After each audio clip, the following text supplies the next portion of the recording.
Itu dia tadi Kokom Band. Lucu ya, lucu. Tapi saya punya satu video, ada beberapa video yang saya yakin lebih lucu dibandingin Kokom Band. Karena tidak ada yang lebih lucu dibandingkan ibu-ibu di jalanan menjadi raja jalanan. Coba kita putar dulu.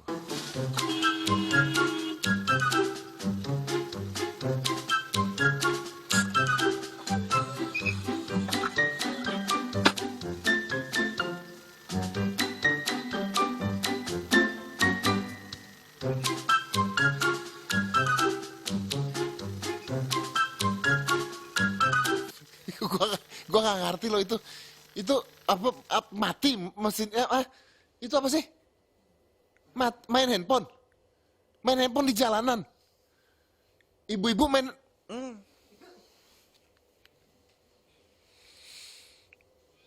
udahlah, ntar emosi lagi puasa. Putar yang kedua lah, dia main handphone. Putar yang kedua lah, coba putar yang kedua. Kokom Band gak ada apa-apanya ini.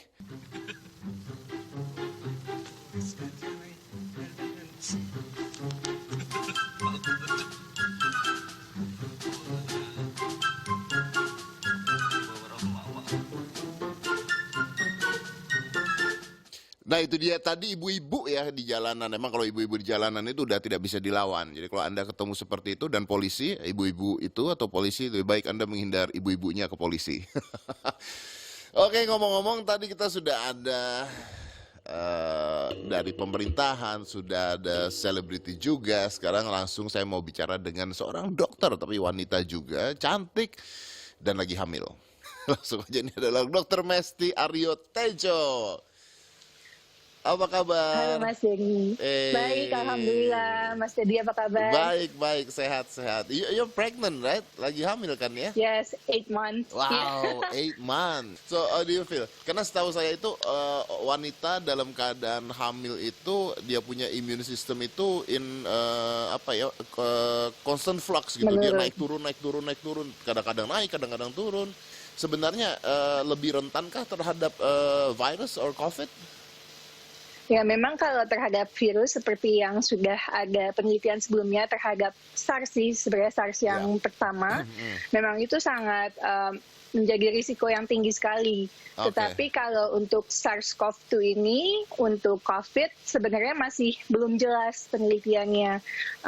Belum banyak sampelnya, tetapi sampai sekarang sih data di Jakarta sudah ada lebih dari 5 ibu hamil yang positif COVID dan meninggal. Wow. Bahkan bayinya juga ada yang udah ada laporan bayi usia 1 harinya positif COVID juga. Jadi memang ibu hamil itu imunokompromis ya, termasuk golongan yang imunnya lebih rendah. Itu ibu-ibu yang meninggal hamil kena COVID itu, apakah dia dengan penyakit bawaan atau pure hamil saja tanpa komorbid? Dari laporan dari rumah sakit yang saya dapatkan itu pure, jadi dirujuknya datang ke rumah sakit itu dengan paru-paru yang bengkak dan sesak, sebelumnya nggak ada penyakit apapun, jadi pure dari paru, curiganya memang pure COVID. Walaupun ada 1-2 kasus yang memang dengan preeklamsi atau yang darah tinggi pada kehamilan. Oke, tapi ya artinya lebih baik inilah ya, better be safe lah ya. You know what good about you? Kenapa gua ngobrol sama dokter ini karena dia tuh masuk Forbes 30 under 30, right? Udah Uh, lama, udah lama itu kapan ya? lumayan. Kapan itu? Itu yang Asia 2016. 2016. Are you still under 30? No, 31 sekarang.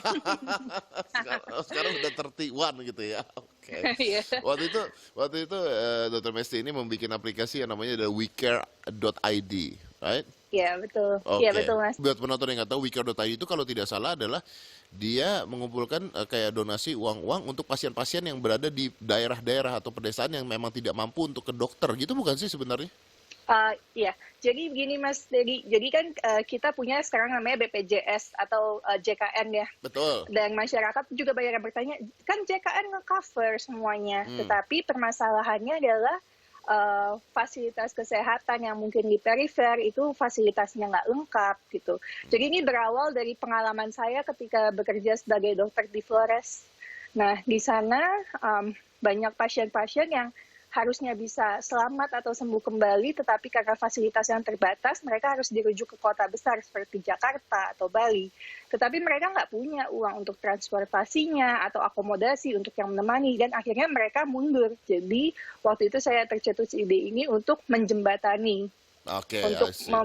meningkatkan penggunaan dari BPJS itu Dan sendiri. is it a lot of people get help dari sana? Ya, alhamdulillah sampai sekarang sudah lebih dari 3.000 pasien. Yang Oh. awalnya waktu berdiri WeCare itu kami hanya membantu 3 pasien. Hmm. Jadi saya percaya semua dari langkah kecil sih. Oke, 3.000 orang ketolong, artinya 3.000 orang ini bisa melakukan pengobatan secara baik karena aplikasi Optimal. ini. Optimal karena aplikasi Iya, ini. betul. Oh, that's amazing. Ya, How do you feel? alhamdulillah. Ya, yang pastinya ketika kita berbuat kebaikan untuk orang lain, maka kebahagiaan itu kita sendiri yang sebenarnya lebih berkali-kali lipat sih. Ada kepuasan tersendirinya bahwa kita memberi manfaat kepada orang lain, itu yang terasa jelas. Yeah, I believe that. That's amazing. You're amazing. Thank you, Mas Dedi. And I if- just do what I can do. Yeah, but a lot of Yeah. people do what they can do, tapi not in positive Yeah. way. You're doing it in a very positive way, and that's amazing. Yeah, oke. Ini dokter ini buat penonton yang tidak tahu kenapa dia spesial banget, karena seperti Anda lihat ya, ini wanita usia 31 tahun, cantik sekali, jago main musik, jago harpa ya. Hobi aja, Mas. Hobi harpa, jago harpa. Bikin ini nggak, bikin kolaborasi musik, kan sekarang banyak tuh orang-orang begitu tuh. Yang terakhir sih project kebetulan diajak sama Mas Dewa Bujana ya. Kemarin Oke. itu project Satu Jalan. Oke. Itu bersama 14 musisi lainnya. Awalnya memang diajaknya hanya random aja kayaknya Mas Bujana. Saya kayak, akhirnya pas main, oh seneng banget gitu digabungin, apik gitu. Mas Dewa Bujana bikin. Terus saya bilang, ini ada mission tertentu nggak?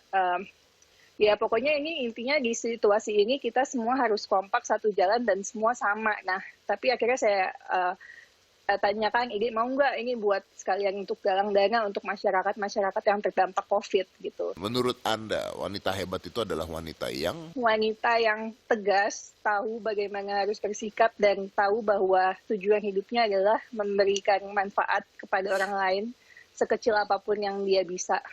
Maka berikanlah. Saya selalu memegang quotes dari Mother Teresa, if you cannot feed everyone, feed just once. Jadi kalau nggak bisa bantu terlalu banyak, kita bantu dari sekeliling kita dahulu yang kecil. Niscaya nanti pintu kebaikan akan terus terbuka. I love that. Oke, thank you dokter. Terima kasih banyak. Mudah-mudahan bisa memberikan Terima inspirasi kasih, buat Mas wanita-wanita Dedi. hebat juga yang ada di Indonesia ya. Thank you dokter. I see you again. Thank you. Terima kasih Mas Dedi. Goodbye. See Bye. you. Bye-bye. Ya itulah dia tadi sedikit ngobrol-ngobrol sama dokternya. Jadi intinya siapapun itu bisa. Kalau dia ngambil quote dari Mother Teresa, if you can feed everyone, feed just one. Artinya kita memang kalau kita nggak bisa nolong semua, sama aja. Kalau kita nggak bisa bikin semua orang bahagia, well bahagia kan orang-orang di sekitar Anda aja. Dikit, 1-2 orang, but do something. Tapi lakukanlah sesuatu. Itu mungkin pesan yang bisa kita ambil. Saya akan break, tapi setelah ini akan ada tausiah dari Ustadz Ali Nurdin. Jadi jangan mana-mana, tetap di Jendela Ramadan Indonesia.